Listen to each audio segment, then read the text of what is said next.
Nobody expected this from a fifth-round rookie. Not the league, not the media. And definitely not the people still stuck staring at his stat line. But on day 2 of Pro Bowl practice, Shadur Sanders didn't throw a no-look pass. He didn't run a trick play. He didn't even say much at all. He just dropped a signature shoe and quietly shook the NFL. At a Pro Bowl flag football practice with cameras everywhere and veterans all around him, Sanders did something most rookies wouldn't even think about. He unveiled his own solo-branded sneaker line. Not a collab, not a player exclusive, not a limited one-off. A real signature shoe set to launch in April. And the moment it happened, the conversation shifted. Because fifth-round quarterbacks aren't supposed to do that.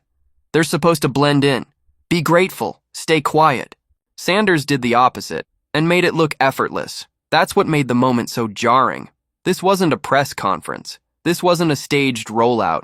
It was casual, confident, almost dismissive in how natural it felt. And that's what rattled people. Because when a rookie quarterback drafted in the 5th round is dropping a signature shoe at the Pro Bowl, something bigger is happening, and the league felt it immediately. But that was just the beginning. Here's the part critics can't explain. This doesn't happen in the NFL. Signature shoes are rare.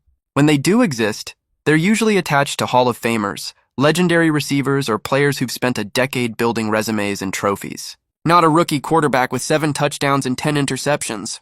Not someone who hasn't even finished his first season. On paper, Sanders doesn't qualify. Statistically, he doesn't make sense. And yet here he is, moving markets before most rookies even find their footing. That's because Sanders isn't operating on numbers. He's operating on influence, and the Browns know it.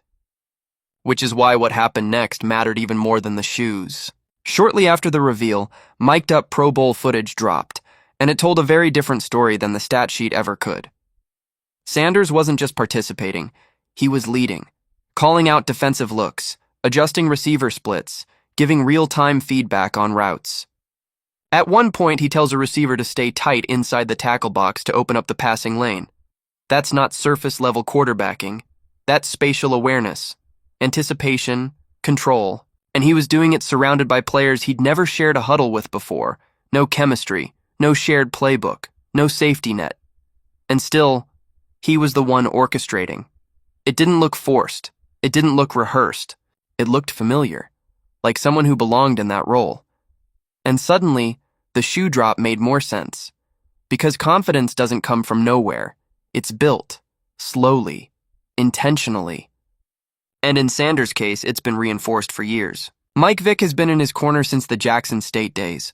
Not for photo ops, not for headlines. Real mentorship, real guidance. Vick coached Sanders' Pro Bowl flag football team, but that relationship goes way deeper. Vick knows what it means to be a black quarterback under a microscope. He's lived it. The scrutiny, the double standards, the way confidence gets mislabeled. That influence shows up in how Sanders carries himself. Calm, measured, never rushed, never rattled. And that mattered when the backlash hit, because it always does. As soon as the Pro Bowl nod and shoe reveal went public, the noise followed. Talking heads questioned whether Sanders even deserved to be there. Social media lit up with debates about hype versus substance. People dragged the stat line back into the spotlight like it was a verdict. And then the conversation took a familiar turn. Confidence became arrogance. Branding became distraction. Leadership became ego. One sideline mic even caught a blunt line that cut through everything. He's a confident black man, that's the problem. That wasn't about football, and everyone knew it. This is the space black quarterbacks have always had to navigate, where self-assurance gets policed and ambition gets questioned. Sanders didn't push back. He didn't rant. He didn't defend himself.